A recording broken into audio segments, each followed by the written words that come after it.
So it is understandable that at some point maybe the wires do cross. What a weirdo. What is going on? My name is Nick. Welcome back to my channel, Nikolaika. And today I just wanted to make a video recapping the languages that I studied at university and maybe recount a bit what that experience was like.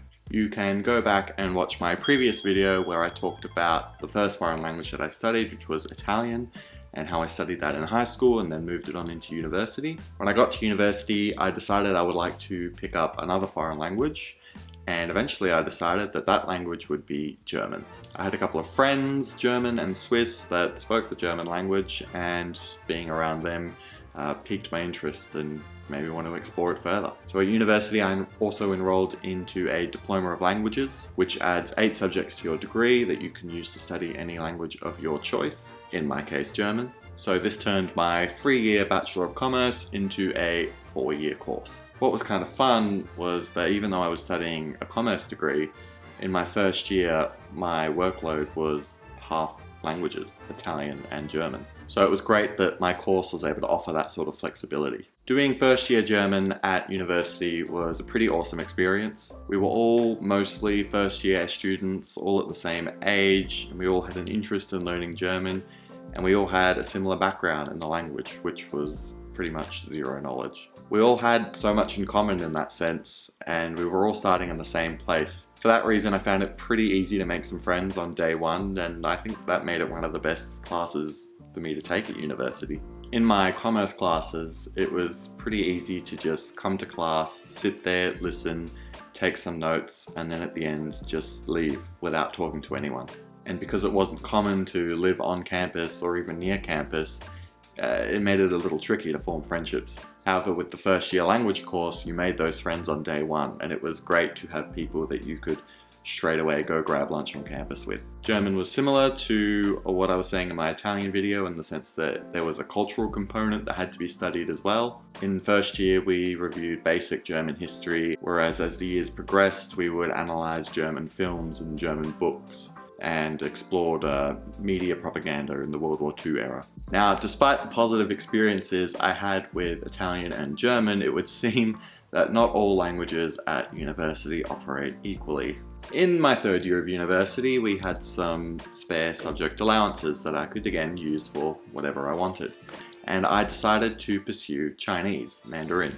It was again a first year subject. I chose it not quite because I had exposure to it at a younger age at primary school, but more because even though I live in a predominantly English speaking city, there is a Chinese speaking population with a very strong presence. I have Chinese speaking friends, I have Chinese speaking work colleagues, and I just hear the Chinese language very, very often. My German and Italian studies at university had been going so well, so I figured, why not finally give Chinese another go?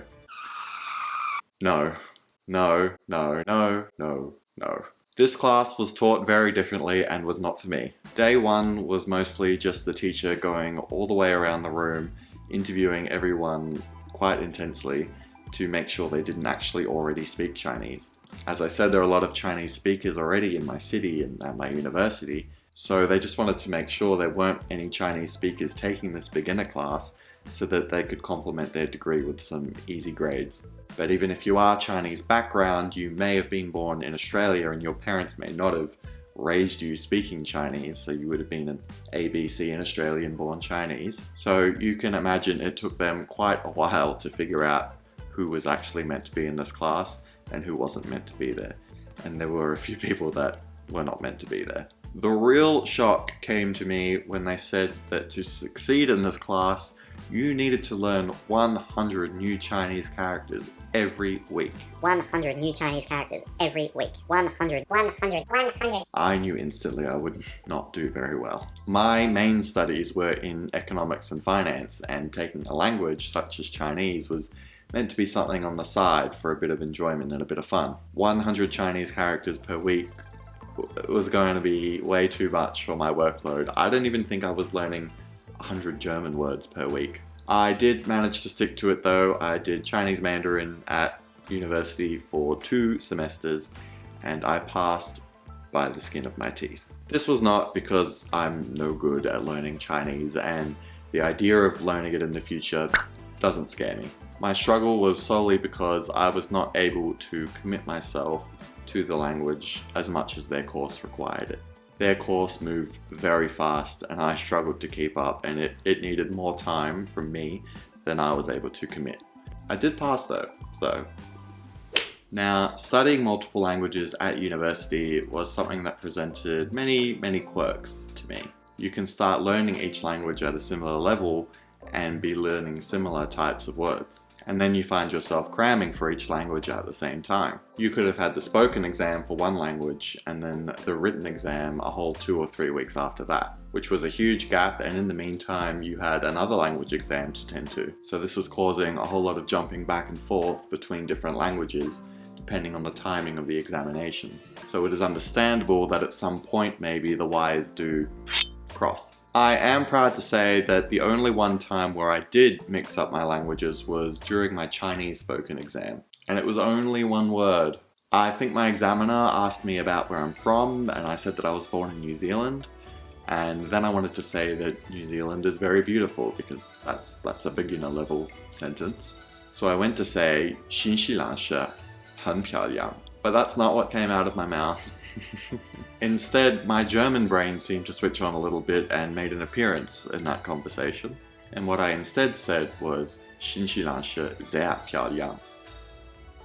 I knew straight away that I had gotten it wrong, and the look on my examiner's face was that confused half smile. Like, what are you trying to say, Guilo? So I quickly corrected myself, 新西兰是很漂亮, and we had a little giggle about it.